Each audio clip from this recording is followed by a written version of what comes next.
तर नमस्कार, पुन्हा एकदा नवीन एका व्हिडिओमध्ये तुमचं स्वागत आहे। मुख्यमंत्री लाडकी बहीण योजनेअंतर्गत लाभ घेत असणाऱ्या सर्व महिलांसाठी एक महत्त्वाची अपडेट आहे। या योजनेतून म्हणजेच मुख्यमंत्री लाडकी बहीण योजनेतून 5 लाख महिलांचं नाव कमी करण्यात आलेलं आहे। म्हणजे या महिलांना अपात्र करण्यात आलेलं आहे। आता यांना या योजनेचा लाभ मिळणार नाही आहेत, पैसे खात्यामध्ये जमा होणार नाही आहेत। अशा कोणत्या 5 लाख महिला आहेत, कोणत्या कॅटेगरीच्या आहेत ते आपण या व्हिडिओच्या माध्यमातून समजून घेणार आहोत। आणि ही माहिती कोणी दिलेली आहे? महिला व बाल विकास मंत्री अदिती तटकरे जे आहेत मॅडम, त्यांनी दिलेली ही माहिती त्यांच्या ट्विटर हँडलवरती। आपण सविस्तर बघूया कोणत्या 5 लाख महिला आहेत ज्या या योजनेतून आता कमी करण्यात आलेल्या आहेत। व्हिडिओला शेवटपर्यंत नक्की पहा। आपल्या चॅनलवरती पहिल्यांदाच आलेले असाल तर चॅनल नक्की सबस्क्राईब करून ठेवा। तर चला मग व्हिडिओला सुरू करूया।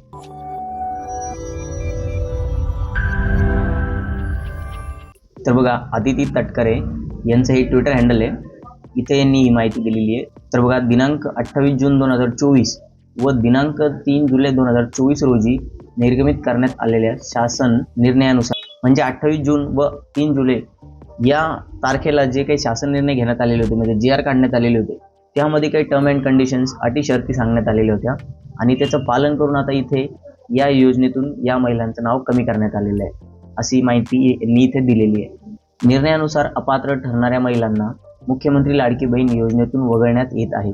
म्हणजे आता हे नाव यांचे कमी करण्यात आलेलेच। अपात्र ठरविण्यात आलेल्या लाभार्थ्याचे विवरण खालीलप्रमाणे, म्हणजेच कोणत्या कोणत्या महिलांना या योजनेतून कमी करण्यात आलेले ते बघा। तर बघा, संजय गांधी निराधार योजनेचा लाभार्थी असलेल्या महिला, संजय गांधी निराधार योजनेअंतर्गत ज्या महिला लाभ घेत आहे अशा महिला आहे टोटल 2,30,000 यांचं नाव या लाडकी बहीण योजनेतून कमी करण्यात येत आहे। म्हणजे 2 ठिकाणी तुम्ही लाभ घेऊ शकत नाही त्यामुळे।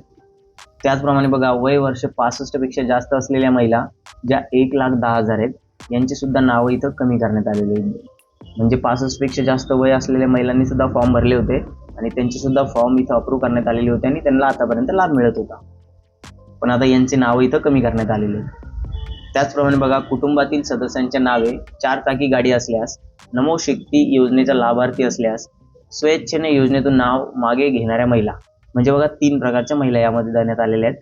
एक तर त्यांच्या कुटुंबाच्या जे सदस्य आहेत त्यांच्या नावावरती 4 चाकी गाडी आहे, दुसरी नमो शक्ती योजनेचा सुद्धा लाभार्थी आहेत त्या, किंवा काही महिला अशा आहेत ज्यांनी स्वेच्छेने योजनेतून नाव मागे घेतलेले, अशा जी टोटल यांची ही 1,60,000 आहे। या सर्व महिलांची नावं इथून कमी करण्यात आलेली आहेत। तर यांची जी टोटल आहे, संजय गांधी निराधार योजनेचा लाभ घेत असलेल्या 65 पेक्षा जास्त वय असलेल्या महिला, सोबतच कुटुंबात 4 चाकी गाडी असलेल्या महिला, नमो शक्ती योजनेचा लाभ घेत असलेल्या महिला, काही स्वेच्छेने फॉर्म मागे घेतलेले आहेत, अशा ज्या सर्व महिला आहेत त्यांची टोटली बघा, एकूण अपात्र महिला 5 लाख। तर आता ह्या ज्या 5 लाख महिला आहेत यांना या योजनेचा लाभ मिळणार नाहीये। सर्व पात्र महिलांना मुख्यमंत्री माझी लाडकी बहीण योजनेचा लाभ देण्यासाठी महाराष्ट्र शासन कटिबद्ध आहे, हे सुद्धा यांनी इथे सांगितलेलं आहे।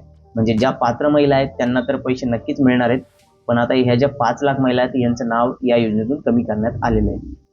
तर आजची दिलेली माहिती जर आपल्याला आवडली असेल तर व्हिडिओला नक्की लाईक करा आणि अशाच अपडेटसाठी आपल्या चॅनलला नक्की सबस्क्राईब करून ठेवा।